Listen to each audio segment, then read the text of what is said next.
Welcome to the Miracles and Grace podcast. I'm your host, Grace Marinette Cackett, and today we have my friend Mia Fields on the podcast. A new friend. This is our second time meeting, but I know, but that still counts as a friendship, right? totally. Yeah. And I knew of you because you and Davey were friends. Yeah. From the Belonging. Yes. Because we were there for forever. Yes. And then our friend's church planted, so we're at a church plant now. But amazing. Yeah, it's been great. Yeah, we knew Davey through actually one of our other friends. I guess they both played baseball or something. Rex like and that. Jill. Yeah, through They're Rex and our Jill. very best Yeah. friends. Jill's one of my best friends. Yeah. Yeah. So that's kind of how we met Davey. Yeah, so funny. So when I started this podcast and was like, who has a cool story that y'all want to hear from? It was like, Mia Fields, Mia Fields, Mia Fields, Mia Fields. I was like, great. Good thing I have a connection to her. Good thing we ran into each other. I know. And then I saw you at a restaurant. And anyways, thank you for being here. It's amazing. Love it. This is so fun. I was just telling Mia something that I appreciate is that she, when we were talking about this, was like, can we ask some new questions? Because obviously you do a lot of podcasts because you have a really cool story. And I've tried to come in. When I did that question box in my story asking what people wanted to hear, someone literally said, questions that haven't been asked before. Which That's awesome. I didn't get through all the podcasts you're on, but I did listen to a couple because you've done some of my friends like Sadie and Kaylee, and I listened to the ones you did with them. And they were such great podcasts because they actually did ask a few different questions. Yeah. You know, like I love telling my story about how I met my husband. I love telling my story about how we got pregnant because I think all that stuff builds faith in people. But I also love, covering some new ground as well because God's always doing something new. And, I'm not really big into building monuments out of moments. Yeah. I think a lot of people will settle for one testimony when you can have a million. You can have a testimony every day. That's so good. So, wow. yeah. Well, I wrote down as I was listening to the podcast, it was funny after you said that, this was a few weeks ago, and I started listening and I was writing things down and I'm like, I need to wait and listen till we record because my mom brain is real. But the mom brain is real. The mom brain has not changed even after 2.5 years. Yeah. So you get a pass because you just had a baby 10 weeks ago. Well, 2.5 years. They say it makes you smarter apparently becoming a mom, but does it? I don't know that is true. Yeah, I don't know if that's in my experience It makes you more like easily let go of things. Like totally. Yeah. Well, I wrote down a bunch of things and some of them referenced, like there were a lot of things that I heard you say on other podcasts that I was like, oh, I'd love to hear her elaborate on that. So for starters, I just want to say, if you don't know Mia, she's an insanely talented songwriter and singer. You led worship a lot when we were at the Belonging. I do. I lead worship. I'll never volunteer to sing, especially not to perform. That feels scary. But to lead worship, yes. And to songwrite all day, every day. Love it. Well, I wrote down, first off, I was Googling some of the songs that you've written, and when I Googled it, the thing that Google said about you, which I thought was so cool, is Mia Fields is a seasoned songwriter whose worship anthems have shaped churches worldwide, known for her authenticity, depth, and unwavering faith. And I almost cut out the first part because I'm like, I just love that second sentence. Like the fact that when you Google you, what it says is known for her authenticity, depth, and unwavering faith. Wow, that's so cool. I didn't know that. I know, but I kept the first part in because it's also so cool talking about the work that you do and the songs that you write. That's amazing. I know. Thanks, Google. It's really nice. The internet's never nice to me. Yeah. It's not. Do you mind if I put my coat back on? Because I don't know why. I'm like, apparently I can't like regulate my own heat. Great. Put it on. Okay, great. Guys, this is real. Yeah. I also have like a blanket if you want it. Oh, no, I'm good. This will work. Okay, it just great. suddenly got really cold in Nashville for no reason, right? Yeah. Very cold. But a couple of the songs that stood out to me that I just wanted to say, one is Tremble is knowing that you wrote that song is all that I need to know that you're an anointed songwriter. Like that song for me is like when I'm walking through a dark parking lot and I'm scared, that's the song that I start singing. That's the reason the song was written. Really? Yeah, the song was actually written about, so the girl who sings it, Mariah, like, I was in at a conference with her dad, and her dad was talking on creativity, and he mentioned how he has night terrors. And I thought, like, man, like worship has the power to shift disturbing spirits and make them lift. And I was like, I don't know what the root of your night terrors are, but worship through it. Like, Yeah. And I was like, maybe you'll never ever listen to anything I've written, but I am writing with your daughter in a couple of weeks. So I thought I'll just go covert mission and I'll write a song with her about night terrors, but she won't know about it. And I was just thinking about how, like, in those moments where you're incredibly scared or like intimidated, sometimes you don't have like the big prayers to pray. So maybe the easiest thing to pray would be, Jesus, Jesus, you make the darkness tremble. Just something real simple. So good. Yeah. For some reason, I feel like I wouldn't describe myself as a fearful person, but I do feel like for some reason, some of my fears are tied to literal darkness. Like, I do not like staying home alone at night. I'm fine during the day, obviously, but like at night, it freaks me out. Walking to my car at night, doing things at night for some reason. I think darkness just like represents this unknown and like what could come and God is light. Like, in him, there's no darkness. Yes. So, like, I mean, I understand why. Yeah. But that song has really spoken to me. And then when Davey lost his mom, Echo Holy is another one that you wrote. Oh, wow. Yeah. And we had that song on repeat. And I don't know that I've ever listened to a song that like teleported me to a scene like that one did, where it's millions of angels bowing before the throne worshiping Jesus, like that visual. And I think for us, just envisioning Davey's mom being in that host, like up worshiping with the angels, was such a blessing in that time. So those are two as I was reading, I'm like, I could say so much about so many of these, but for me specifically, those are two that I just have really ministered to me. Oh, that's awesome. Honestly, I never get tired of hearing like what songs did for people in a season, because I know for me that's how I came to know God, was through songs, you know? And like I still, like, my theology hasn't really changed that much from like, my God is so big, so strong and so mighty, there's nothing my God cannot do, you know? So like that's my theology. It's like all been built on the truth in songs. So that's really amazing. Yeah. Well, just wanted to share that with you. Something that you talked about, I think it was on Sadie's podcast, that you briefly mentioned, very briefly, was that your mom read tarot cards. Oh, yeah. And I'm so curious, like, when you said that, it was just one comment and then y'all moved on, but I just would love to hear, like, what your upbringing was like. And then, obviously, tarot cards are very different from where you're at now, like, writing Christian music. And what was that like? And then the transition to what you're doing now. You know, my mom, she's quite the hero. She had, like, the roughest upbringing. Like, so her mom left her at home one day with her dad, and when she was 2 years old, and said, I'm going to the shops, and never came back. Wow. And then her mum actually went and started a whole new family, and like had another daughter and called her the same name as my mom. Wow. Right. So, you know, you talk about rejection, you know. And anyway, so my mum got passed around our family and like extended family quite a bit, and was like abused quite a lot as a kid. Grew up, got into like substance abuse. You know, my mum was a heroin addict. And, you know, she kind of was doing whatever she could to find truth and to find something that was bigger than herself. You know, she had like pretty traumatic, you know, life. And so she got into tarot card reading and white magic, which we know is like there's nothing white about it, you know. And then she got into crystals and all that sort of stuff. And, you know, I remember her doing that for, I think she got paid for it. And she would do tarot card readings for people. But I think it's like anything, like you're searching for something, you don't know what, so you'll try anything, you know. And fortunately, God was chasing her down anyway. So I've said this before about like her best friend growing up, you know, was this guy called Neil.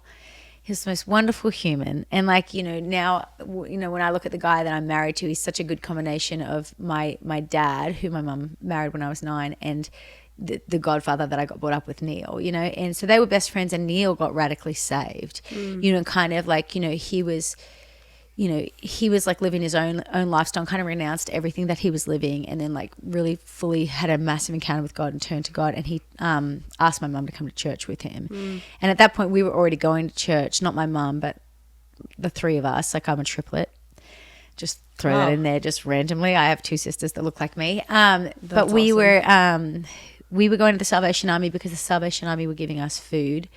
And you know, the Christmas Angel kids, you see it in the mall. I was a Christmas Angel kid. Wow. So, you know, you can never really, like, you know, you can walk past and think that it's just buying gifts for some kid. But actually that's how I came to know God, you know, and like the fact that changed the whole trajectory of my life, and it changed like my family, being a Christmas angel and receiving food parcels from the Salvation Army. Wow. So we'd, you know, Mum didn't want us to have the life she had, so she would be sending us to Sunday school, but also doing tarot card readings. But she just was like, as long as you don't have my life, I'll just send you to Sunday school, and great, we get food from the Salvation Army. And then my godfather Neil got radically saved and said to Mum, you should come to church. And it was a charismatic church. So she came and he's like, do you want to go up the front? She's like, no. I'm like, and then he's like, you sure? And she's like, oh, you know, okay, I do want to go up the front. So she goes up to the altar call and she gets like full slain in the spirit. It was during the Toronto revival. Wow. So she gets fully slain in the spirit and like starts talking in tongues, and she's like, what the heck is happening? Like, and then she goes cold turkey on everything, like throws out the tarot cards, gets rid of like, goes cold turkey on alcohol, goes cold turkey on drugs, goes cold turkey on everything, and like just like fully just throws herself into God.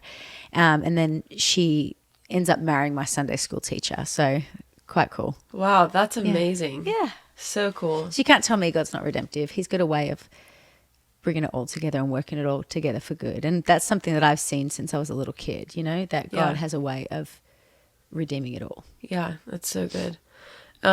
Something else that you said that I thought was really good was that as a child, I don't know if this was on Sadie's or Kaylee's, but it said, you were talking about how in high school, like you weren't popular, but then also I was not just not popular.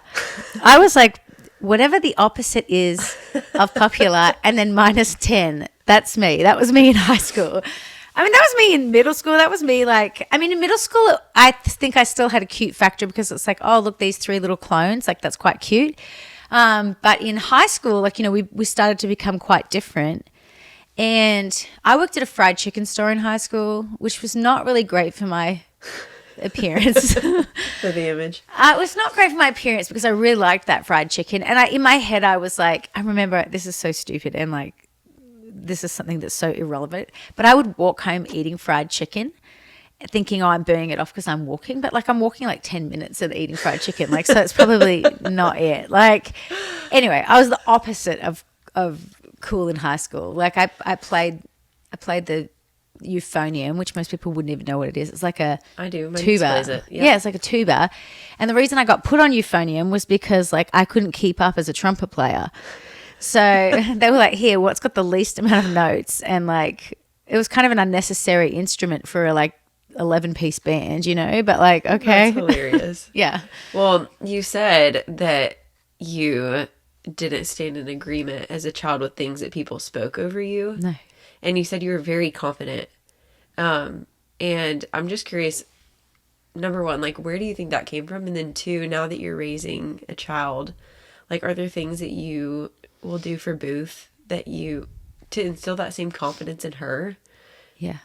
You know, like, what are those things? You know, I think you're born with the personality that you're born with, but, you know, God's so strategic about giving you the perfect personality for everything you're called to do. So, you know, confidence isn't always like, you know, the big, bold personality in the room. I know some people who have such a quiet confidence. Like, I literally just ran into a friend today, like, on the way here, and like, man, she's one of the most confident people I know, and she's incredibly quiet. Yeah. You know, so I think the thing that I had is like, as a kid, it never occurred to me because I didn't have a lot to believe in, and I didn't initially grow up with a lot of good. The second good was presented to me. It was something I wanted to hold on to. Yeah. You know, and so I think for me, it was like, you know, I started to work this faith muscle as a very little kid. Like, and I say all the time, like, faith is being confident that God is exactly who he says he is. Yeah. Well, for me, I didn't grow up in a house that was, you know, doing the ritual alone of going to church or like teaching me Bible stories. The way I got introduced to God in the first place, it was not to what he did, and it was not to like what we're supposed to do. The way I got introduced to God in the first place was, this is what God's like, you know, through the kindness of other people and through like songs. So if I think for me, that gave me such a confidence that I could go to him and that I could believe what he was saying. Because if you don't trust the nature of God, you won't trust the book. You know, if you don't trust the nature of God, you won't trust his church. You won't trust his people. You won't trust, you know, the seasons that he says something, or the words that you get. You won't Yeah. trust any of it. Yeah. So I think for me, I want to, of course I want Booth to learn Bible stories. Of course I wanted to learn scripture, but I really wanted to learn what God's like. Yeah. And I really hope that my husband and I can show her parts of the nature of God, to make it easier for her to encounter him, and to make her expectant to encounter God who wants to be kind to her. Yeah. Two things on that. One, every night with my kids, my prayer for them is that they would encounter God. Yeah. Like have encounters with him that mark their life, that they can look back on and be like, I got to know God through that. Yeah. You know? So I love that you use the word encounter, because that's like my specific prayer that we pray every night. I think you have to, like, because like at the end of the day, if someone hasn't had a real encounter with God, they'll have a real encounter with something else, and it'll pull them away. Yeah. You know, I look at people who have started with God and then ended somewhere very far away, and I think there's a lot of factors, but I think the biggest thing is once you've encountered him, how could you walk away? Yeah. You know? So another thing is, you said, and I actually wrote that down because you said it before, that faith is being fully convinced of the nature of God. And I've talked about that on a few other podcasts, because I don't know if you know this, but my dad has ALS. And he, when I've talked to people about like what it's been like, and I might get emotional talking about it, but I think when hard things happen, the way that you don't question the character of God is by knowing the character of God. 100%. Like, I don't question if he's good, because I just have always, I mean, since I've been in a relationship with, like, known his character and believe that he's good. And so when things happen, his character isn't faulty or like wavering in my mind. It is what it is, and my circumstances are what they are, but my circumstances don't affect the facts of who he is. Yep. You know what I mean? And so that resonated with me, because I've said that when people are like, how are you still praising God in this? It's like, Well, it's because you're like praising the healer and not the healing. yeah. You know, you're praising the provider, not the provision. You're praising like the orchestrator, not the song, you know? Yeah. And that's the hard thing, is I think we get so circumstance based and so outcome based. You know, I think you can have a jaded opinion about anything. Yeah. You know, I could have a jaded opinion about pregnancy and about having a baby. You know, I could have put it all down to coincidence and say it's not fair. I had a baby at 40. That's not fair. That means that, like, how many babies can you have with one ovary? I'm 40, going to be 43. Yeah. You know, I could have it all through the filter of like, well, it's not fair. Why didn't God send me a husband at 25? Like, why didn't God, I could look at it all like that, or I could look at my life and go, oh my gosh, look how good of an orchestrator God is. Look at what a miracle worker God is. If he did it once, he can totally do it again. Yes. And like for your dad, like I go, the best, and for anyone who's like navigating, something where they're like in one hand they've got this reality of living with something, the other hand they've got the higher reality of living with the healer or with the provider or with the miracle worker. Yeah. My advice to everyone is go and get around testimonies. Like I would be Googling people that have got supernaturally healed from ALS. Yeah. Like I would be Googling people who have got a miracle, because I'm like, the way that builds your faith. Yeah. I say like faith is a muscle. And my husband, he's a worker-outerer. He's quite good at it. But, I know he's had a good workout when he comes home sore. Yeah. And then he's sore for a few days afterwards, and they have this thing that they say, like, and I've talked about it before, but in like Pure Barre, where it's like, if it's shaking, it's changing. Yeah. And kind of traumatized by that I phrase. know, if it's shaking, it's changing. But when I think about that in terms of faith, like, how are you going to build your faith if it's easy? Yeah. How are you going to build your faith if it's just like, And I always think about testimonies. Like testimonies is like going and looking at somebody else's form who's getting it right and who's gotten results. Yeah. And it's almost like going and looking at that form and being like, I'm going to correct my form, and like this is going to encourage me. Like you got results, it's going to encourage me. Yeah. So I always say to people, if you're believing for marriage, like, go to your friends' weddings and like buy the best gift on the registry. When I was believing for a baby, I would go to baby showers and I would be like, what's the most expensive thing that no one's going to buy? I'm going to buy that. Like, you know why? Because I'm sowing into like the area that I want to see breakthrough in. Yeah. You know, and like I don't think withholding does anything for you. It keeps you in a place of like, poor me. Yeah. Instead of putting your eyes on, look what God's doing. Yep. I'm in proximity and look what God's doing all around me. Yep. So I must be pretty close. Yeah, two things. One, so the timing, you probably don't know this, but I was sharing with you, I heard Bria's testimony at church. Yeah. Of their crazy healing of their daughter. And this was like years and years ago, like 2019 or something like that. And I felt like in that moment, God gave me the vision for this podcast. Wow. And I sat on it for a long time because when I started looking into a podcast, I was like, It feels like a lot of work. it's a lot. And it is. It's a lot of work. But I was like, I don't know. And it was crazy. Like in the last couple years, I kind of stopped thinking about it because I was like, that just feels like too much. Yeah. And it was like out of the blue. I had not thought about it in a year or two. And it was all I could think about. And I felt this like gutting conviction of God was so clear that that's what I was supposed to do. And I haven't done it. And like 3 weeks later, my dad got diagnosed with ALS. And so when you're talking about filling yourself with other people's testimonies, like it's been so cool for me because I feel like God resurfaced this in the timing that he did because he knew that I needed it as much as other people need to hear it. And like hearing other people's miracle stories, even listening to yours and prepping for this podcast, like it really does fill you with faith. Mm-hmm. And I had a note, two things. One, I had a note in my Bible that says, God's works are recorded for us so that they can be remembered by us. Just also like remembering the works that he did in the Bible. Mm-hmm. And then also, you said, you kind of referenced this, but I wrote it down because you said, you'll find what you're looking for. Yeah. You're either going to find what God has for you, or if you're looking for negativity, that's what you're going to find. And I wrote that down when I listened to one of the other podcasts you did.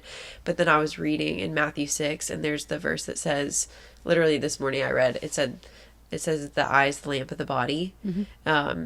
And either light comes through it or death comes through it. And it's like, how do I view and see situations? The eye is the lamp of the body. If you're seeing things with light, mm-hmm. like through God's lens, it's going to fill your body with light. Right. If you're seeing it through that lens of negativity of a victim of death, and like that's what's going to fill your body, the way that you're viewing those situations. Like asking God to give you his eyes to view your circumstance or his what you're walking through. Yes. Well, it's incredibly hard to view anything correctly when you don't view God correctly. Yeah. If you go back to the very first page of your Bible, in the beginning God created the heavens and earth. And then you like scroll down a little bit, and then the very first thing that comes into question is God's nature. Yeah. The serpent goes to Eve and says, did God really say? And starts to put doubt in her mind about not about what he said, but about his nature. Yeah. God's holding out on you. And I go, to me, that's the biggest thing in the church is like, how do we get people to be in agreement with what God is really like? Yeah. And part of that is people having their own encounter. Part of that is people like hearing stories about the kindness and the goodness of God. And then the other half is like not teaching absolute crap in church, Yeah. or like, or religious stuff that is actually it's not even biblical, Yeah. I think we're going to be so careful about not teaching people rules, but teaching about people what God is like. Yeah. And that can go too far the other way as well, Yeah. It still needs to be Bible based, but I don't know, when you know what he's like, you don't worry as much about something not working out the way you thought it was going to, because you assume that something good is still coming. Yeah. That is so good. Okay. Obviously this is a podcast of miracle stories and yours are crazy. Will you just touch on I mean, I know that I love what you said before we started recording is that like you can find miracles are ongoing and like you don't settle for one testimony. Oh yeah. You can have a testimony of how you see God every day that's worth sharing. Yeah. But there are two stories that are significant that I've heard at least that I would love for you to just at least touch on. It's basically how to get a husband and how to get a baby. Yeah. So I was like, there's plenty of ways that God brings people together. But for me, I had this big root of disappointment in this one area, and that was in the area of men, because I'd had such a bad experience with dating and really just been really disappointed, trying to do everything the right way and trying to honor God in it and still having these results that were, which is, it's hard because you're like, I'm trying to live by kingdom principle, but I'm really not getting kingdom result. And like, this is something as like a little girl that I prayed into, Yeah, that's so when I was real. like 16, I was like, this is probably my longest prayer that I've been praying. But probably like in 2014, maybe 2013, when I would have been 2012, I had a moment with God. It was the first night ever of, our church, which it wasn't called The Belonging yet. It was just like 6 people in a basement. And Alex had kind of talked on God wanting to clean the waters of Nashville, and he wanted to clean our hearts first and go deep with us. And I remember praying something that I never would have prayed. I was like, that's a weird prayer to pray. And so I knew it was the Holy Spirit interceding on my behalf. And I said, God, would you heal the sickness with no name? And God showed me that there was this disappointment that had gone down so deep that it was beginning to turn into something else. And that's actually what he said to me. He said, Mira, if you don't let me heal this, it's going to turn into something else. But it's like affecting everything in your life. And you can't even see me. So would you let me heal it? And I said, okay. And, he'd said, you're disappointed in me. And I was like, no, I'm not. I'm disappointed in like my experience. And he was like, no, you're disappointed in me. And I love that God can be completely honest with us, and we can be completely honest with him. And even when we're not being honest, he'll kind of push on it, Yeah.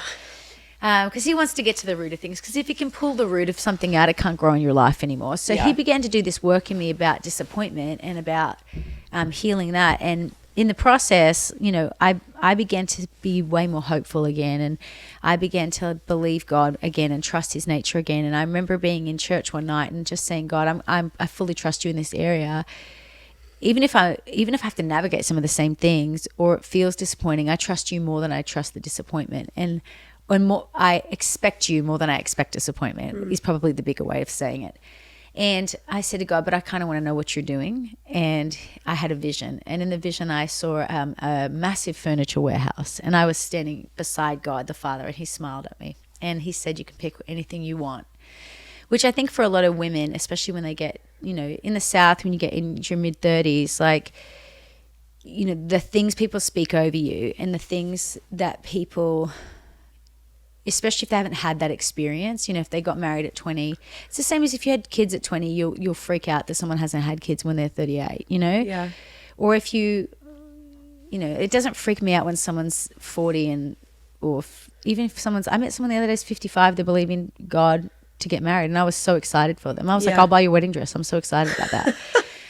He's going to do it. I think, people have such a tough time not speaking their experience over other people, which is why you want to be really careful that like your experience is fully anchored in an encounter with God. That's good. I have no problem speaking my experience over people, because my experience is God can, he will, and he wants to, know? So I have this vision of furniture warehouse, and God the Father standing beside me, he just says you can pick anything you want, which right then just breaks off like some of the things that have been spoken over me as like a mid-30-year-old living in the South. Because in Christian Southern years, that like 30 is like 80, like, oh, it's all done, you're going to need some serious intercession.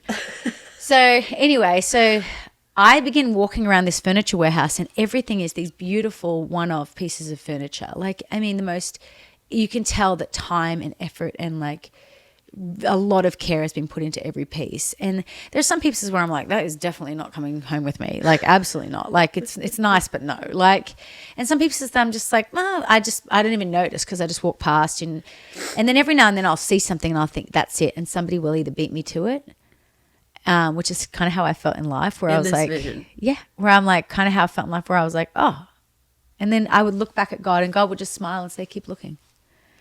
And I would, okay, like, and I would go to something else, and I would be like, I mean, yeah, I could make this work. I mean, yeah, like on paper, I could make this work. Like, but I just didn't have peace about it. And I would be like, no, even if it's a good idea, even if all of it like seems right, I just don't have peace about it. And to be honest, that is exactly how I'd felt in dating. And I end up going back to God in this vision and feeling a little bit disheartened, like nothing here is for me. And I say to God, like, I don't feel like anything here is for me. And I said, like, if you aren't going to pick with me, then I don't want to do it.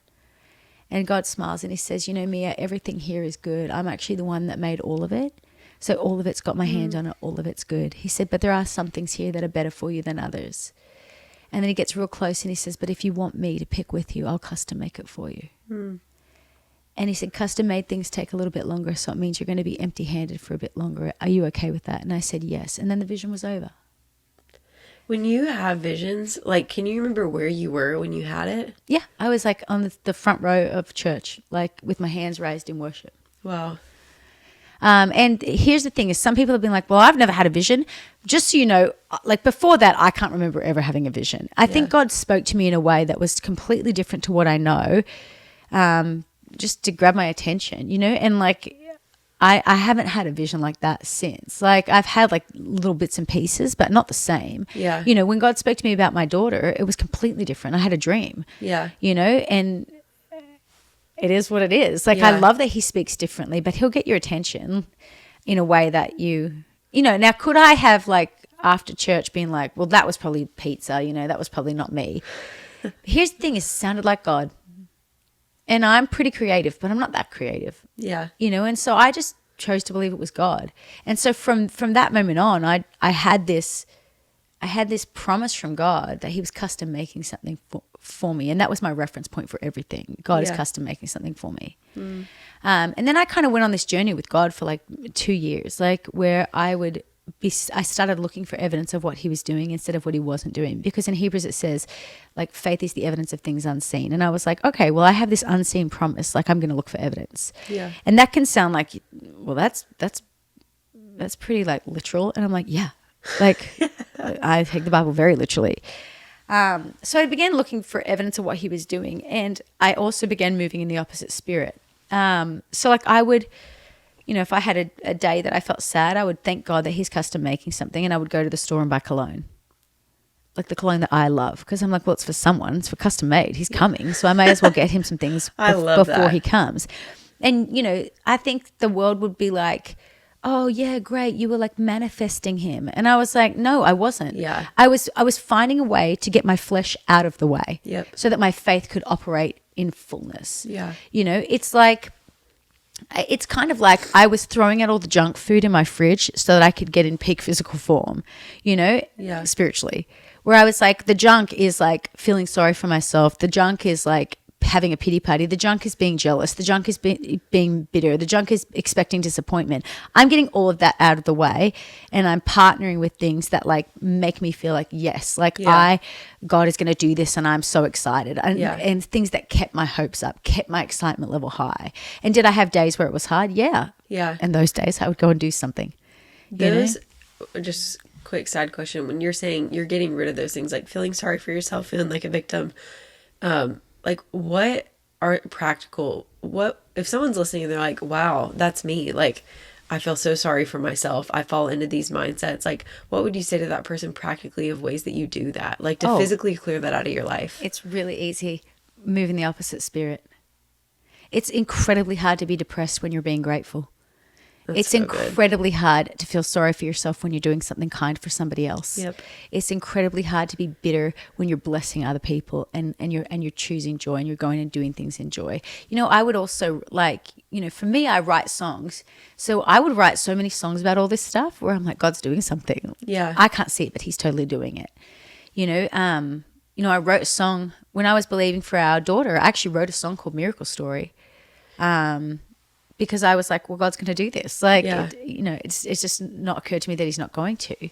I wrote plenty of songs in both of those seasons that kind of leaned into like, I may not feel it, but I'm going to sing it anyway. That's so good. You know, and you don't need to be able to know how to write songs, but it's pretty easy to be like, oh, I feel depressed. Great. I'm going to put on gratitude and sing. I throw up my hands and I praise you again and again. Yeah. It's hard to be depressed when you're praising God. Yep. It shifts the atmosphere. So I would say moving in the opposite spirit is incredible. It's get up, go outside and move in the opposite spirit. Yeah. You know, Valentine's Day is here and you're single. Okay, well, awesome. Go and buy all your friends who are single flowers. That's what I did. Yeah. Made me feel not depressed. Yeah. You know?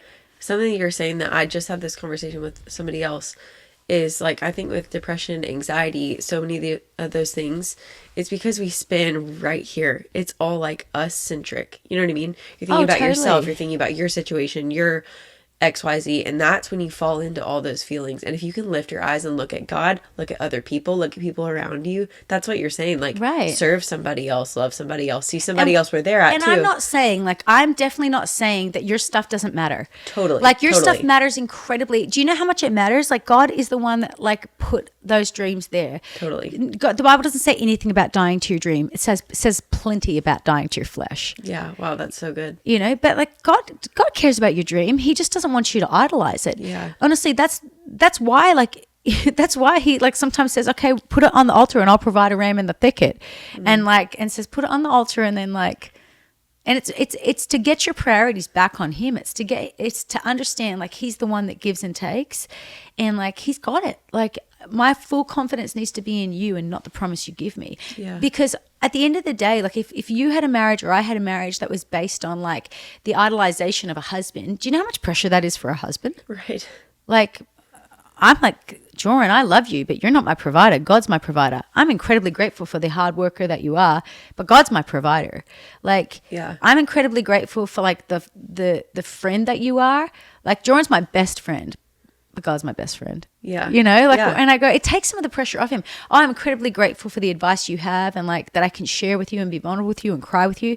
But you're not my ultimate counselor and my ultimate comforter. Like, the Holy Spirit is, you know, and vice versa. It can't be like that with your kids. It can't be like that with your wife. It just can't be, because it's too much. And like, humanity was never made to carry that. God, he's got it. He can carry it in, like, half a palm, you know? Yeah. It's so good.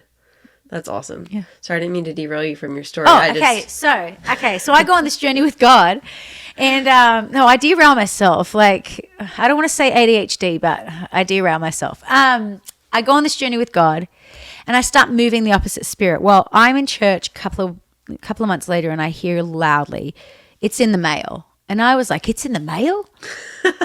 Like, that means it's on the way. So I do the natural thing, like, which is like, I'm a girl, I need framework for that. So I'm like, what's the most high-end furniture store that I can think of? Restoration Hardware. Okay, cool. Let me see how long custom-made furniture takes to ship from Restoration Hardware. It was like 8 to 12 weeks. So, of course, like, I'm doing, like, human maths, but God's doing God maths. But I do human maths, and I'm like, 8 to 12 weeks. And I was thinking, my birthday is in 8 weeks. So God has given me a husband for my birthday. I don't worry, God, I see you, and I read between the lines. So my birthday rolls around, and I also, like, love biblical numbers and, like, their significance, you know, like the number 8 means new beginnings. I love that. Like, so I look up what, like, you know, we're going into 2016, and I was turning 33. So I was like, okay, well, what's, like, the biblical significance of 16? And it's love. And I was like, I see you, God. And then I look up 33, and it's promise. And I was like, love, promise, I'm getting married. Like, well, so my birthday rolls around, and I'm, like, ready for my love promise year to come into play, and nothing happens. And I think that's okay. Like, 8 to 12 weeks. So, like, 12 weeks, we're at Valentine's Day. That'll work as well. That makes an equally good story. Well, Valentine's Day happens and nothing happens. And so I'm like, what on earth is going on? Like, I had some framework, you know, which is so us. We're like, oh, God's given me a promise. I know how he's going to outwork it. Yeah. And God's like, calm down. Like, you know, just sit down, sister, and, like, let me do my thing.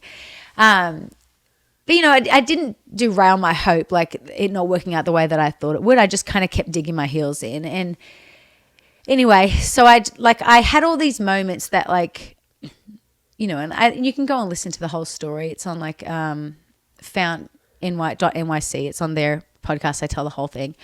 And it's called A Beautiful Story. But I have this thing where, like, I just start, like, walking things out with God, and I end up in Israel and, like, doing some damage in Israel, like, where I'm like, I'm going to, like, go to Jesus' old stomping ground, and I'm going to get my promise. Like, I'm going to the Ruth and Boaz field. I went to the Ruth and Boaz field.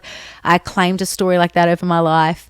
You know, I went to the Sea of Galilee, and I was like, well, you know, plenty of miracles have happened here. And even when the disciples thought they knew what they were doing and they pulled up nothing, Jesus said, try again. And that's kind of where I feel like I'm at, like, where I've done what I know to do and it hasn't worked out. And I'm in this season of God being like, we're going to do this. We're going to try again. So I got a rock from the Sea of Galilee, and I wrote marriage on it, and I prayed over it, and I threw it in the Sea of Galilee in the center.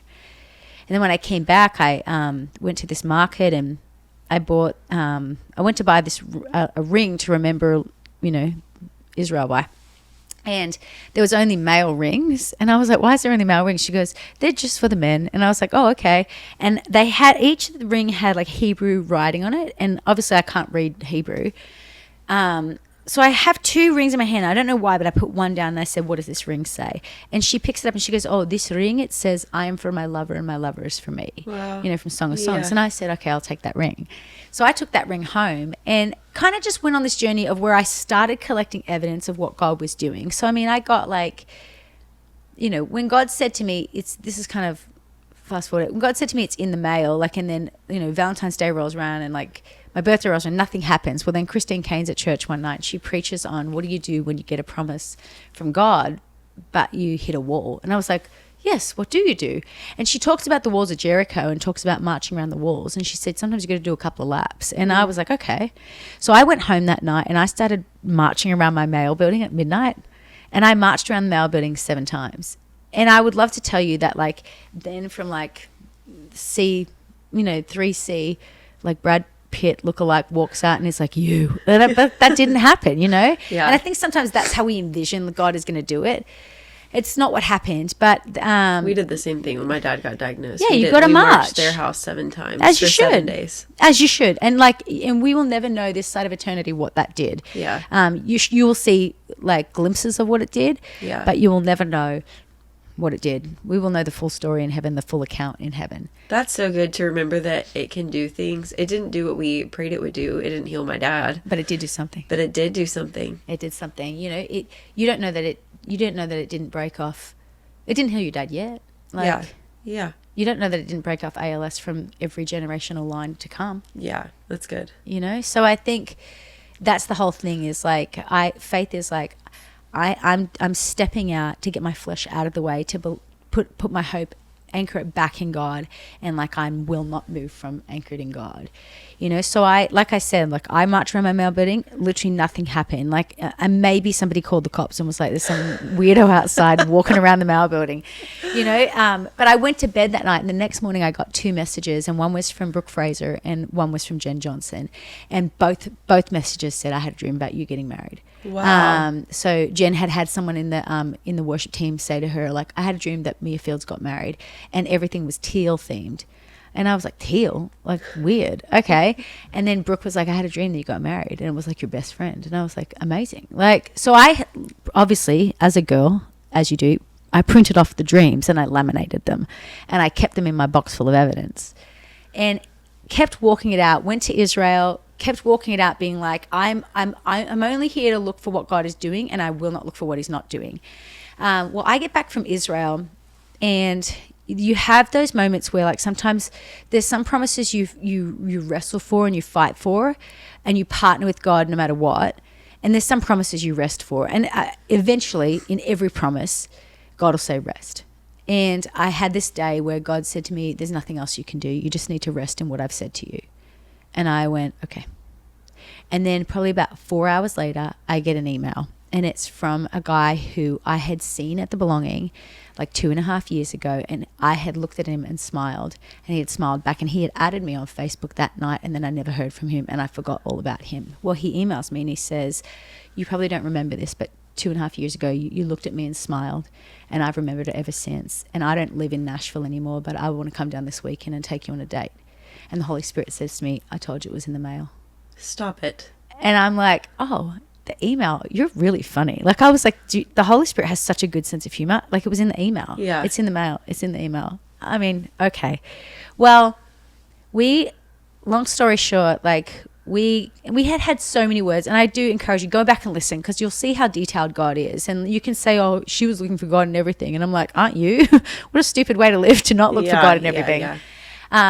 But like, detail for detail, God covered everything. Like, before I ever even, before God had, sometime between him starting to do a healing in my heart about disappointment and like walking this thing out, I'd been on Instagram, and as you do, and I was scrolling, and an advertisement came up for engagement rings, which I think is quite unkind. What a horrible algorithm. But like, but this ring came up and I screenshot it because I was like, that's amazing. It was this vintage Art Deco ring. And then a couple of days later, I'd gone back to see how much does a ring like that cost. I know I don't have it on this morning. I don't have it on this morning, but you can, I should like pin it on my Instagram. So, but it was this vintage ring. It doesn't look like anything else. Like it's like kind of, not bizarre, but it's just like very unique, Yeah. And I loved it. I always wanted something really unique. I never wanted to wear 2 rings. I always wanted to wear 1. So I screenshot this ring, and then it to be honest got buried in my photos, which is like kind of a metaphor, like it's being buried in like just the everyday because it's not happening. And I'd gone back to see how much a ring like that cost because I have no idea because I don't wear rings, and it was gone. So I just totally forgot about it. Well, fast forward. The way that God works things out, the ring I bought in Israel, that ended up being Joran's wedding ring. Wow. And then when he proposed, he opened the box and it was that ring. No. And I was like, where did you get that ring? And he's like, I don't know. I just like found it online and I just thought it was the right one. And like the fact that like only God knew that detail, but he like, and without me having a single conversation about rings to Joran, because to be honest, when he proposed, I was kind of shocked because we'd only been dating 6 months and I just did not think he was going to do it that soon. Yeah. And I actually said to him, he opened the box and I said, why are you doing it now? And he goes, what do you mean? And I go, well, I mean, yes, but like, why are you doing it now? And he's like, I just am like, and I was like, okay, yes. And, it's funny, like, the whole teal thing. We actually got married at Bar Taco, which, like, a bunch of their accents and stuff on the wall actually is teal, which is kind of fun. And love Bar Taco. Bar Taco, we got married there. It was so fantastic. We always say we would never change a single detail of our wedding. But, yeah, like, there's so many things where God kept his promise and kept his word and found a way to work it all together for good. And I look back and I go, I am so glad I was not married 1 second sooner than what I got married. And I think, there's probably people listening to this thinking you're losing time. But let me tell you, like the author of time has such a profound ability to redeem the years. It feels like I've been married to Joran in the best way for 30 years. And I haven't. I've been married for 8, and I can't imagine my life before him. And at the same time, I loved my life before him, and I'm so grateful for everything that I got to do before him, But God has a way to redeem the years. Would I have picked having a baby at 40? Absolutely not. But do I think I'm like such a better mom now in this season, and God totally prepared me to be a mom at 40? Absolutely. Yeah. Even with Booth, here's a wild thing, you get married and like God has done this thing for you, and there's never a point where I don't look back and I go, God did this for me. And that's the whole point of having a journey with God, is that you can look back and say, God did this for me. So if anything comes against it, so say you get healed from something and then you start to have symptoms of the same thing again, your reference point is, no, God did this for me. Yeah. I've got a friend and she was healed from cancer. And, she would have moments where, like, some of the symptoms would come back up again. And her reference point was, no, God did this for me. Like, no, I'm staying in remission because God did this for me. Yeah. And I've had friends who have had cancer, been healed, and then got cancer again. And their reference point is, God did it once, he can do it again. Yeah. So we get married and I've got this reference point of, like, look what the Lord has done. So it doesn't make sense to me when they say to us, like, by the way, you have, like, these massive tumors in your uterus growing through the muscle wall. They're called fibroids, and they can be kind of common, but like the ones I had were the ones you don't want, and the size that I had them were the size you don't want. Yeah. And we'd been in Australia and been talking about, wanting to try for kids, and I'd had like, 1 or 2 things where I was quite anemic, and so I was like, well, let's get that sorted. And I'd gone to a doctor there and said, can you just do a scan and like just check everything's good? And that night after the scan, I'd had this dream that I was 20 weeks pregnant with twins, and one was bigger and one was smaller. And there was a doctor in the dream, and I remember saying, putting my hand on my stomach and saying, is everything okay? And he was saying, everything's okay. And I said, but like, is everything okay? And he's like, everything's okay. You have nothing to be worried about. And I woke up the next morning and the doctor in real life sent me the results and said, your uterus has grown to 20 weeks pregnant and you have 2 tumors in there, and one is bigger and one is smaller. And I had to go, in those moments you get to choose what you're in agreement with, because like you Yeah. can immediately start to be in agreement with fear, and then, Google MD and like chat GPT, like, am I ruined forever? But I didn't. My reference point in that moment was I literally have just had a dream that I was 20 weeks pregnant, and the doctor was saying, it's okay. Everything is going to be okay. And so I said, okay. I didn't freak out about it. I just kind of went, okay, well, I guess we have to get them cut out. And, I came back to Nashville, and we met with the doctor, and she said, yeah, like we can cut them out. And I was like, fantastic, book it in. And I remember as I was walking out, I said to her, we're talking about keyhole surgery, right? And she just kind of looked at me and just shook her head, and just was like, I'm really sorry, no. And I said, what do you mean? She goes, essentially, we have to give you a C-section. And I was like, oh. Because to book in for a C-section and know you're going to come out empty-handed at an age where you're like, I'm already kind of on the later side of having kids, it's a pretty bizarre feeling. Yeah. So, but I believed I was going to get healed all the way up into them cutting me open. I believed like I was going to wake up and they were going to say, well, we're about to cut into you, but like the tumors disappeared. That's not what happened. I woke up and they said, by the way, we also took your ovary. And I was like, again, you have a chance to be in agreement with what you want to be in agreement with. And here's the amazing thing is like, even, what's in you is going to come out, and what was in me was like, I'm going to have a miracle story. God had said to me, I'm going to take your story from a beautiful story to a miracle story. So what was in me was like, it doesn't matter what this looks like. It doesn't matter how it goes. I'm getting a miracle. So like I wake up. Because you got that word before the surgery. Yes. Like God, like, so after the dream, God had said to me, like, I probably skipped that part. After the dream and like being like, okay, we're going to find a way. God had said to me, I'm going to take your story from being a beautiful story to a miracle story. So I have this other new thing to hold on to. Yeah. And I wake up from surgery and my husband takes my hand and he says with tears in his eyes, love, I'm so sorry, but they took your ovary as well. And I said to him straight away, what came out of my mouth was, that's okay. We'll call the other one hero ovary and it can be the hero of the story. What's in you will come out, wow. And I just was like, it's fine. Now, did that mean I didn't have to walk some things out? Oh, I had to walk some things out. It was another 2 years of like being kind of like, when you're my age, they're like, you have to go do this, go to this fertility person and go and do this. And like, I would encourage you, don't do anything you don't have peace about. We didn't have peace about doing anything to do with fertility. Like we didn't have peace about any of that because in my heart, I wouldn't even let people say I had a fertility problem. I'm like, this is not a fertility problem. This is a space problem. And so we just, I had to have surgery again. Because the tumors grew back after a year. We tried for a year and they grew back and I had to have them cut out again. And, after 2 years, I remember going to the doctor and the doctor just saying to me, you're pretty much out of options. Like, and you have a chance to be in agreement with what they're saying to you, or you have a chance to be in agreement with like the God who created you in the first place and the God who can do anything. I literally have a whole Bible full of stories about women getting pregnant. Hello. Like Sarah was what, 90? Yeah. Like, we good. Like, and so I said to the doctor, I respect what you have to tell me medically, but I don't have to agree with it. And I would like you to take me off your list and I'd like you to not call me again. I will call you when I'm pregnant. I will be getting pregnant. And I left. And a month later, I called her and said, I just want to let you know I'm pregnant. Wow. Which like, we all have the opportunity.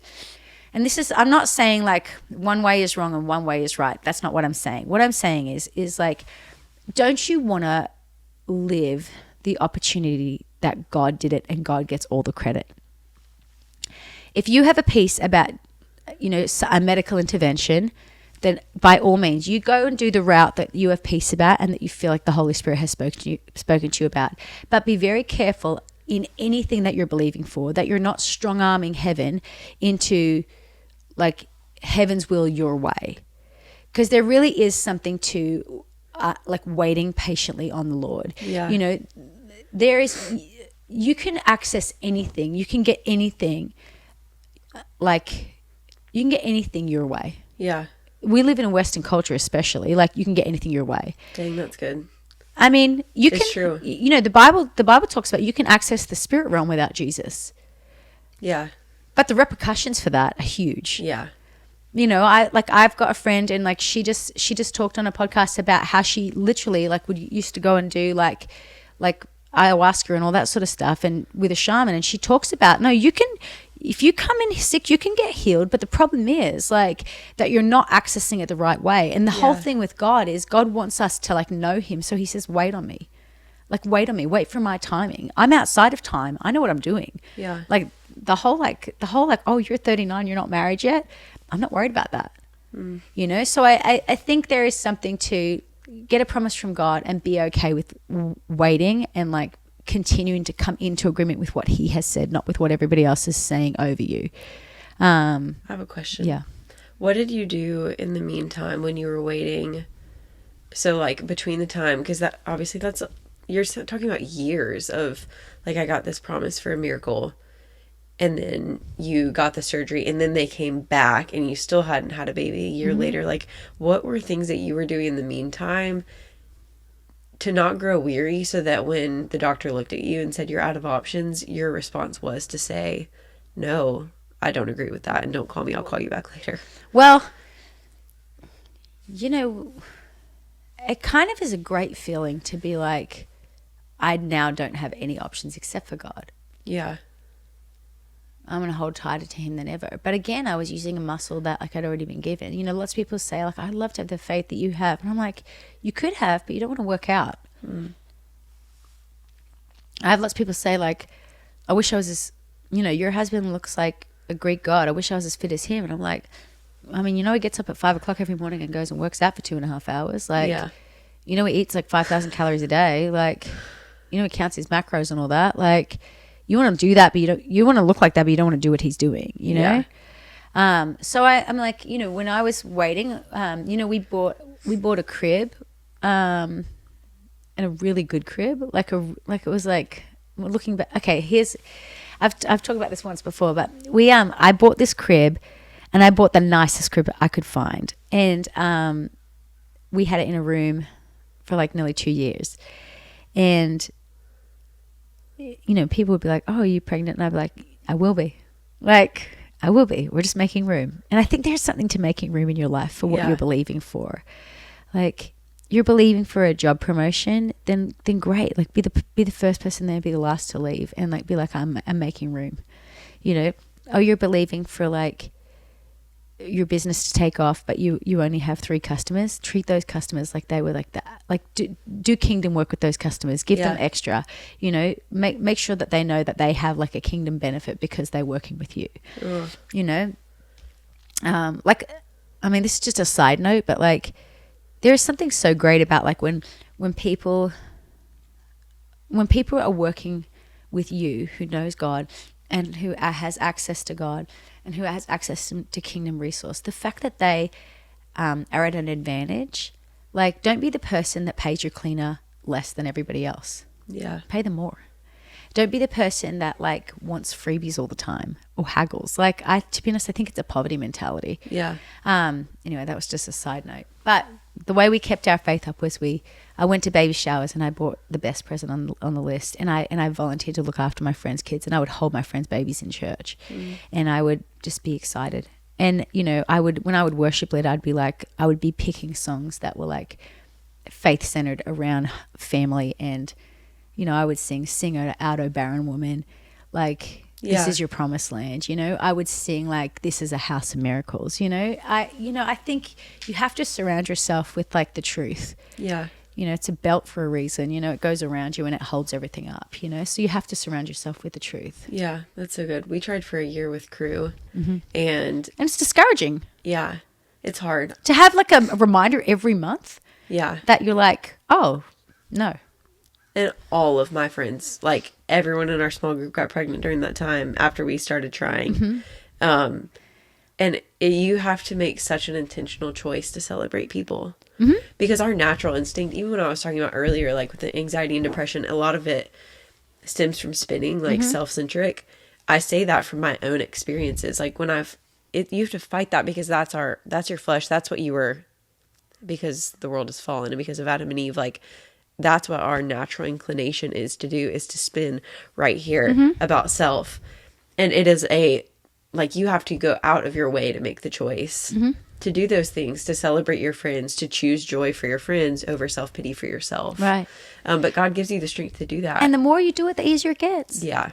Like, oh, you want me to go celebrate somebody who's in a season that I'm not in, but I want to be in? Awesome. Like, Yeah. please give me the opportunity. Yeah. Because I know what it does to sow seed into somebody else's field, knowing it really is going to come back to you. Yes. You know, like the amount of people that got around us, you know, and celebrated us so big when we finally got our breakthrough. You know, I think my kid is the poster child for like, for how to get pregnant, like in our church. Like, I feel like she's like the fertility poster child. They're like God can give you a baby poster child. Now, she's one of the unfriendliest little miracles you've ever met. Like, she doesn't mean to be, but she gets a little bit like she's not easily impressed, which I kind of think it's like I'm so proud of it, because I'm like, I don't want you to be easily impressed, you know? So she's like, she warms up slow. Yeah. She's 2.5. Fair. She warms up slow. You'll say she's gotten better than she was. She used to do this thing where I would, you know, I'm like, you can be shy, or you can be like, you know, like a bit like, I don't want to talk to a ton of people. That's fine. But like, it's also not a fruit of the Holy Spirit. So like, I don't care that you're two. Look people in the eyes and say hello. And she's got like a little speech delay.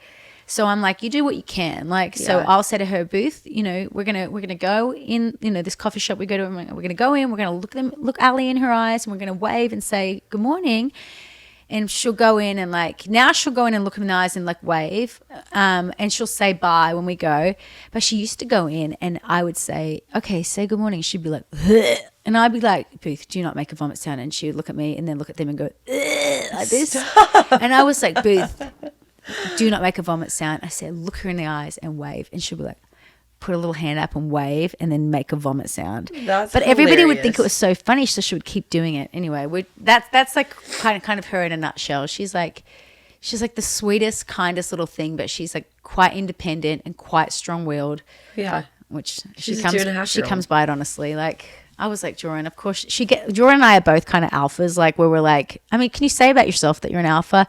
Yeah. But Jordan and I both like to be like, both like to be like large and in charge, you know, and she's the same way. She's kind of quieter about it, but she's like, she'll dig her heels in.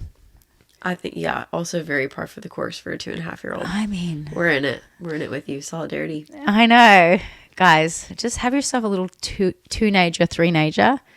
They're very fun, but you know, they will test your fruits of the spirit. Yeah. Yep. Something that I learned through that season of us waiting for crew and our friends getting what we were praying for was, I would say the biggest thing I learned was that God doesn't have like a limited cup of things that he's pouring out. No. He's not pouring it out and then it's like, oh, poured it out on all your friends and there's none left for you. Christians are so funny. They're like, I'm going to miss out on my piece of the pie. And I'm like, idiot. God, everybody gets a pie factory. You get a whole pie factory. You can make all the pies you want. Like, you're not getting, God doesn't have one pie he's like carving up and like, oh gosh, you're only going to get a sliver. There's only a sliver left. You can have just this piece of crust. I'm like, that again comes down back to like, how do you see God? Yep. You know, do you see him as a God of like scarcity? Like, no. I mean, I met this one beautiful girl. I'm so excited for her because I'm fully in agreement she's going to get her miracle. Like, and it really does. It comes down to like what you surround yourself, what you're putting in, and like how you see God. So I met this girl like earlier this year, and she had heard our story about getting pregnant with Booth and my story about how I met Joran. And she said, you know, I listened to your story a lot when I was single. And she goes, and God fully sent like this most amazing husband for me. And we have such an amazing story. And I was like, that's awesome. She goes, now we're in a season where we're believing God for kids. And she goes, and I just keep listening to like, you're never out of options. You know, that's what when I talk about Booth, I say, you know, you're never out of options with God. And like, you know, kids are an inheritance from the Lord. So, you know, I went back and looked at scripture in the Bible and was like, okay, I need to find what God says about kids. And the Bible says children are an inheritance. Well, an inheritance has got nothing to do with anything that you did. It's got to do with being grafted into the family, and it's got to do with timing. That's it. Mm. And so I was like, okay, well, this is just a timing thing. And she said, you know, I keep going back and being like, it's a timing thing. It's a timing thing. And I'm never out of options. And she goes, and then she started crying. She goes, I don't have any ovaries. And I said, that doesn't matter to God. God can still do it anyway. And there's people listening who are like, that's a silly thing to say to her. You need to be realistic with her. And I'm like, why? Why do I need to be realistic with her? Yeah. I'm not Hindu, and I'm not Muslim, and I'm not like New Age. Yeah. I am following the God of the universe. Don't you think that if God wants to give her kids and she doesn't have any ovaries, God can find a way? Well, yes. Well, she has to do adoption, or she has to do foster. Those things are amazing. I was a foster kid. Those things are amazing. Yeah. If God says to her, that's the road for you, fantastic. But at the end of the day, she wants to carry her own kids. I'm like, no, you're going to get your miracle, and I will believe with you. Come on. Because we need more stories like that. Yeah. I had no ovaries and I got pregnant. Yeah. How fantastic. Yep. I don't want average stories of oh, look what God did. No, look what you did. Yep. That's oh, so good. oh, we got a miracle. No, you didn't. You strong-armed heaven into your will, your way. Yeah. I don't want that, because it doesn't do anything. Testimony is like, do it again. Yeah. And testimony always has more testimony attached to it. Yeah. Me getting my breakthrough has like a bit of counterfeit attached to it. Especially when it's like my way. Yeah, totally. Yes, totally. Actually, also, you saying that about her story, this was just cool. I had a girl message me and say that they struggled with infertility for 5.5 years. She was like, I was just at this point where she said, I just put on the podcast that I always listen to. She didn't say which one it was. And it was your story. And she said that when you were talking about collecting evidence, they said your name was Mia. And she was like, that's on our list. I'm going to name our baby Mia. Oh, really? And then they ended up finding out right after that they were pregnant, and their last name is Fields. Shut up, She really? was like, so now I have my miracle baby Mia Fields. I think she just turned 1 or something. No, she does not. Yeah. That's amazing. I know. I'll send you the message. It was really sweet. Please send me the message. That's amazing. It's so cool. That is so... I mean, look how God weaves things in and out. Like... Yep. It's pretty crazy. Yep. We're supposed to be this big family that just like that the answer we have for everybody who's walking through something hard and everybody who's walking through something where they don't have an answer. We're supposed to be the people that say, hey, like God can, he will, and he wants to. And Yeah. I don't know the way he's going to do it, but I know that he wants to. Yep. We're supposed to be able to give people hope, not dumb people's hope down. Like the amount of Christians that are like, well, have you ever thought about this? And they dumb it down to what like mentally makes sense for them. Yeah. And I'm like, I'm not like, even Jesus was like, get all of the doubters out of the room because they're ruining the atmosphere. If you're believing something for something, do not have people that have an average experience speaking into it. I mean, do you want their average experience? Do you want their average marriage and their average like stories? No. Yeah. Like I want supernatural stories. The people I had speaking into my life when I was believing for marriage were people who had the best marriages and that God fully put them together. The people that I had speaking into it, like when we were believing for Booth, I had some people that I love and that like have, I know they hear from God. I know they love God. I had some people say the worst things over us, you know. And to be honest, like coming out of agreement with those lies is sometimes harder than facing the reality that like there's a bunch of stuff going on and you don't have an answer for it, Yeah. One of my favorite pieces of advice that I've ever gotten that has shaped so much of the filter that I use in life is don't take criticism from someone you wouldn't take advice from. And it's kind of the same thing. That's like, amazing. Yeah, it just helps you filter out all the voices in your life. And to the same point, like whether it's your marriage or your parenting, are you going to take parenting advice from someone who raised really terrible kids? Are you going to take parenting advice from somebody who has a 2-year-old? Right. Like, thank you, mum bloggers everywhere, but I don't need your advice. You are a stay-at-home mum with a 1-year-old and a 3-year-old. When your kid is 40 and a decent human, come and give me advice. 1,000%. But the people I'm taking, and you know what? If that's your outlet to like maybe just get some stuff out and have like a conversation, that's different. Yeah. But as far as being 23 and lecturing me on how I should raise my kid and how I'm ruining my child if I work at all, I want you to just button your lip and wait till your kid is 50. The same as like, I've got like these, I know these one people, like, I mean, if I cannot stand like, oh, you've been married for 2 years and now you've got like a whole podcast dedicated to how to be married. Yeah. Unless you were bringing on people in their 80s, I'm definitely not interested in listening to that podcast because I think you're setting yourself up for failure. I understand the heart of it, but like there is such a thing as waiting on the Lord, you know? Like I love how you're doing this podcast where you're like, I'm just going to surround people and myself with miracle stories. Fantastic. Yeah. Fantastic. Because you know, you want people that have authority to come and say like, hey, like this is what God did for me and he can do it for you as well. Yep. You know, that's the whole point. Yeah. I think God's given you this podcast because he's like, I want you to have some crazy testimonies. Yep. And I think this is your gathering evidence. You know what's so funny? I literally, as I was listening, I would say my biggest weakness in my faith and just in life is that I'm really bad at recording things. I like literally flipped open my journal today and because I was trying to take some notes on some thoughts I had, and my last journal was the day after my dad got diagnosed with ALS, and I had every intention of it being a journal that I like documented everything in. Yeah. I can blame it on having three and under. I could blame it on a million things, but at the end of the day, it's like that's something that I want to be better at prioritizing, and I haven't been. And I literally had the thought this morning as I was listening, because such a recurring theme in your stories is collecting evidence. Mm-hmm. And I had that thought this morning. I'm like, you know what? I'm collecting evidence on the podcast. Why would you collect evidence of like every hard day? Yeah. Like you get to live that. Like because I'm like, you're in it. But like being like, okay, that's not going to get the attention. The attention is going to go on like, look what the Lord has done. Look what the Lord has done. Yeah. Look what the Lord has done. You know, that's your collecting evidence. Yep. Like where you then can take that evidence to God. Like, you know, heaven is so structured. Like you can take it to the courtrooms of heaven and say, God, here is all of the things that you've done. I've literally just been collecting evidence for the last however many years of like miracle on miracle on miracle on miracle on miracle. And as someone, I'm asking Jesus, I'm asking you to advocate on my behalf. This is what your word says about healing. And this is the evidence that I'm bringing. Yeah. Like, I want you to rule on this differently. Like something that I love that you've said, this is the second time you've done this, that visual is so amazing.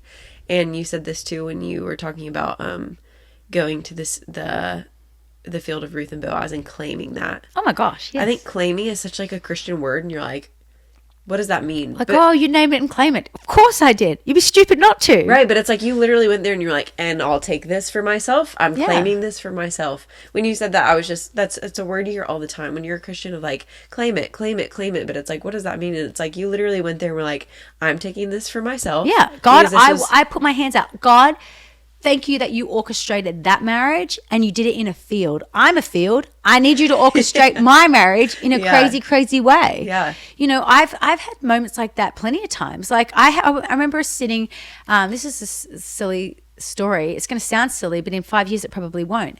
But like, you know, there's something I've been working on for 9 years that's completely outside of the realm of what I do. Like it's bizarre and it's like so exciting. And I remember it's like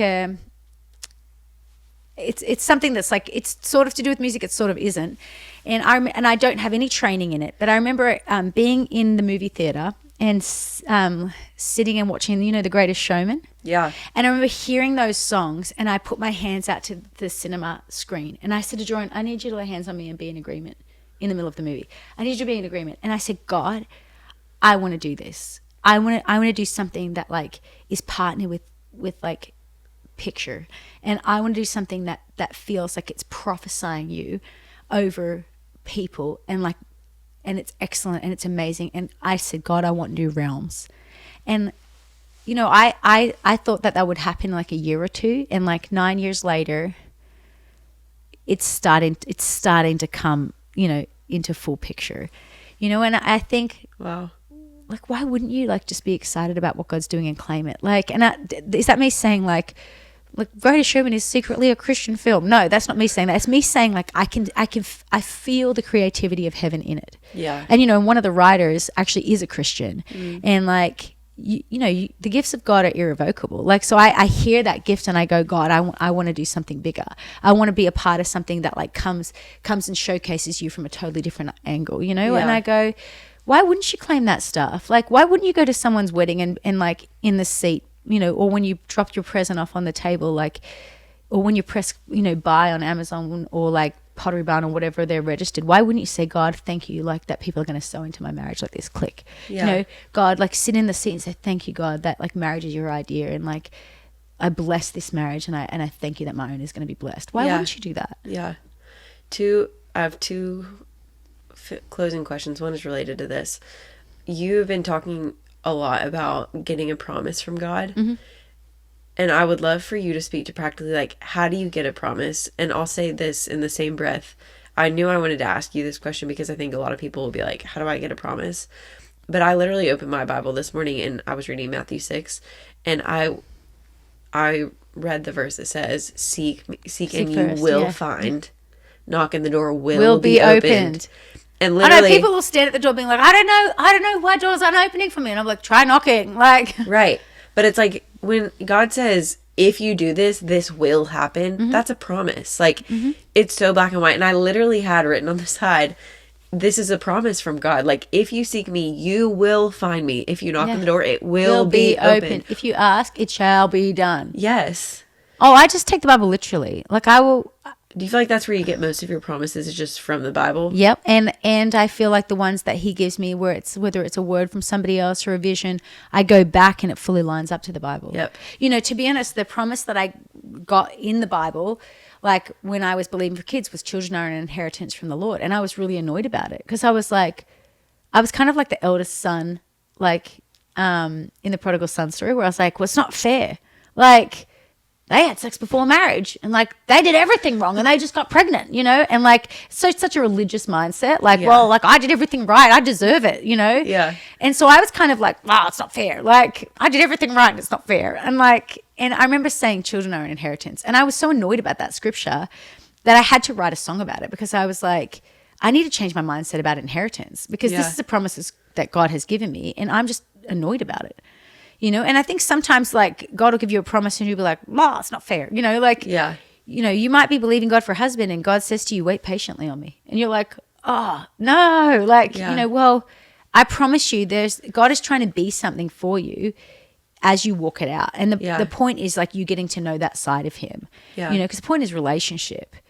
You know, and to me, it matters more that like I got to know God as a divine orchestrator. I got to know God as someone who can speak to anyone. I got to know God as somebody who loves the treasure hunt, like who has fun with it.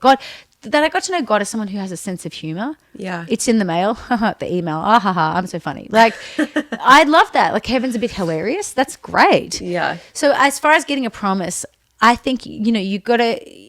The Bible says that my sheep know my voice. And I go, does that mean that God's going to speak the same way every time? Absolutely not. But you'll know his voice. Yep. You know, I don't know about you, but like, I love hearing stories where I hear something and I go, well, that it's not explicitly in the Bible like that, but I know that that's God. Yeah. You know, I was listening to this guy. He's got this book called Imagine Heaven. And he interviews all these people who have had near-death experiences, and like their experience of God, I go, well, the Bible doesn't exactly say that, but you're all saying the same thing. Yeah. And like, that totally sounds like the God I know. Yeah. You know, so I think, you know, the first way to get a promise is just ask him. Ask him if he wants to speak into it. You know, when he says, I know the plans I have for you and they're for your future and for a hope, don't you think he wants to let you in on those plans? Yeah. You know, the great thing is if he lets you in on his plans, he can probably give you a little job to do and a way to partner with him. Yeah. You know, there was things that, you know, God had the blueprint, and there was ways that I could partner with him to like make that blueprint come about, you know. Yeah. And God's kind enough that he'll do it anyway, but how much more fun to partner with him. Yeah. I was just thinking when you're talking about waiting too, about the verse that says if you wait on the Lord, he will renew your strength. That's a promise. I keep thinking about the word will. Like when God says God will do something in the Bible, that is a promise he will do it for you. Yep. You just have to ask. Like God will renew your strength. You will soar on wings like eagles. Yep. You just have to ask him for a promise. Like, delight yourself in him and he will give you the desires of your heart. Yeah. You know, but there's always a way to partner with him. Yeah. The same as like, you know, your 3-year-old. Oh, I'm going to make cookies. Like, is it easier for you to do it yourself? Yeah. Is it a totally different experience to have your son get up and do it with you? Yes. Yes. Like, can he do it as well as you can? No. But like having him partner with you, he gets not only an experience with you that he will remember forever. He gets to like feel like he was a part of it, and he gets to feel like, okay, I learned something. Yes. You know, and I feel like that's God. God's like, get up here and we'll make some cookies, you know? Yep. Oh, like I got a promise. Get up here and you can help with the ingredients. I've already got the ingredients, but you can put them in the bowl, you know?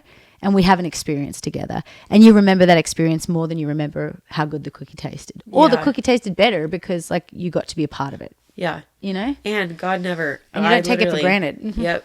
I just made sprinkle pancakes with my son this morning before school. And I literally was thinking, we got 15 minutes like this, and we did it anyways. And I was just thinking too, like, God never is even, he's not ever reluctant about letting us in on it. He's like, let's do it together, always. 100%. Which also is just a good reminder of the mentality of parenting that we're called to have. Like always inviting your kids into things, even when it's inconvenient. I know. Like Bluey is so convicting to me. Especially as an Australian, I'm like, these parents, like, why do you have so much time to play? Like, yeah, like, totally. and you're so like the dad in the show. I don't know if people watch Bluey, but like the dad in the show is just so down to like always just muck around and play. And I'm like, wow, like this high level parenting here. Yeah, that's so good. Okay, one more closing question. What? And I asked this to everybody, but do you have a favorite miracle story in the Bible? Yes, I have plenty, but you know, people probably wouldn't look at this like a miracle story, but I love that Joseph was given a dream and God used every hard thing to outwork that dream and get him where he needed to be anyway. To me, that's a miracle. Yeah. I love Old Testament answers. Yeah, and then a New Testament answer is that God just used a girl to do something crazy, a girl that was just seeking him, and she was willing to look foolish and willing to be like pregnant out of wedlock, because it meant bringing about change and bringing about the heart of God. Yeah. You know, and then God didn't just do a miracle with her; He did a miracle with the guy she was going to marry by speaking to him in a dream. Like everything about it was miraculous. Yeah. You know, and people were like, "That's not the story of Jesus," and I'm like, "It kind of is." Yeah. That God used purity to birth change. You know, God picked a virgin and like someone who was just like, you know, obscure, and like we wouldn't know her name outside of her carrying Jesus. We would never have heard about her ever. Yeah. But God picked her anyway and plucked her out of obscurity and asked her to do something crazy, and she said yes. And like her yes to like something that was going to make her shunned and give her a reputation for life, her yes was the greatest miracle that ever happened. Man, that is so good. That is such a good answer. I've never thought about that with Mary. Oh. Like, how crazy that if she had not given her yes, nobody would have ever known who Mary was. No one would have known her name. Like, it's like back then, as far as being a woman, we never would have heard about you ever again. Yeah, wow. And like that you were willing to have like a lifelong reputation, like for the sake of the kingdom. Yeah. Whew, that's so good. So cool. Sweet. Anyway. Well, thank you. This has been amazing, and you're so wise. Thanks for sharing. Oh, I loved it. Thanks for having me, Grace. Appreciate it. I know.